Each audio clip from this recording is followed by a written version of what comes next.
बहुत समय पहले एक छोटे से गांव में एक अत्यंत गरीब और अंधी बुढ़िया रहती थी। उसके पास न तो पैसा था, न कोई बड़ी संपत्ति, न ही कोई सुख सुविधा। लेकिन उसके मन में भगवान गणेश जी के प्रति अटूट श्रद्धा थी।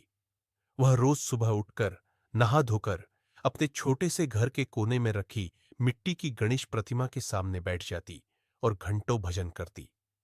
भले ही उसकी आंखों में रोशनी नहीं थी, पर उसके दिल में भक्ति की ज्योति निरंतर जलती रहती थी। उसके घर में एक बेटा और बहू भी रहते थे। बुढ़िया दोनों से बहुत प्रेम करती थी, परंतु गरीबी के कारण घर में हमेशा तंगी बनी रहती। बेटा मजदूरी करता, लेकिन कमाई इतनी कम थी कि दो वक्त की रोटी भी मुश्किल से पूरी होती। एक दिन बुढ़िया जब भक्ति में लीन थी, तो उसके सामने अचानक दिव्य प्रकाश फैला। उस प्रकाश से श्री गणेश जी प्रकट हुए। उनके दर्शन से पूरा घर पवित्र हो उठा। गणेश जी ने मधुर स्वर में कहा, माता, तुम्हारी भक्ति, सच्चा प्रेम और निष्ठा से मैं अत्यंत प्रसन्न हूं। मांगो, क्या वरदान चाहती हो? बुढ़िया पहले तो चकित रह गई। सोचा, इतने बड़े देवता स्वयं उसके घर आए, यह उसके सौभाग्य की बात है। वह विनम्रता से बोली, भगवान, मैं तो बस आपकी कृपा से ही चल रही हूं, परंतु अगर आप दया बरसाना चाहते हैं तो पहले मैं अपने परिवार से पूछ लूं, ताकि जो लेना है सोच समझ कर लूं। गणेश जी मुस्कुराए और बोले, जाओ, विचार कर लो।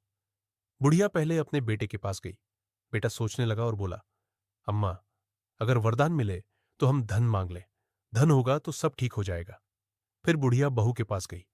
बहू के मन में मां बनने की चाह थी। वह बोली, मां, आप तो गणेश जी से नाती मांग लेना।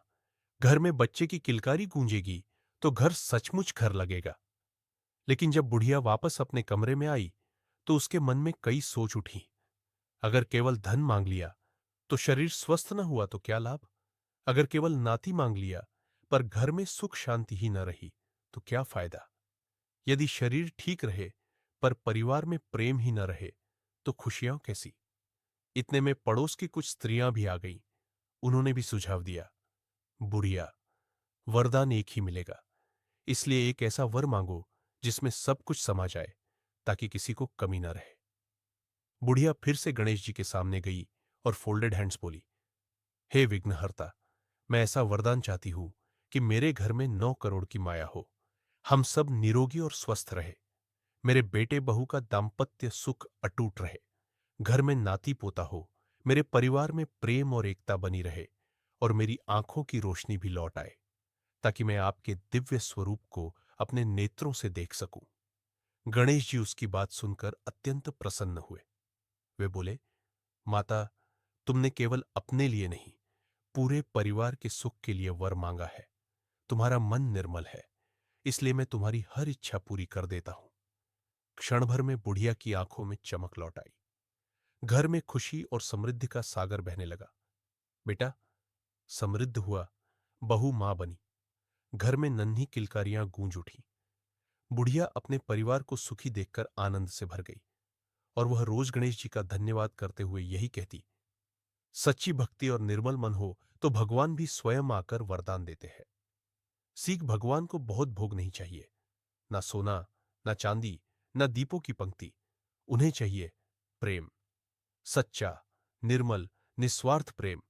जहां प्रेम होता है वहां चमत्कार होते ही है।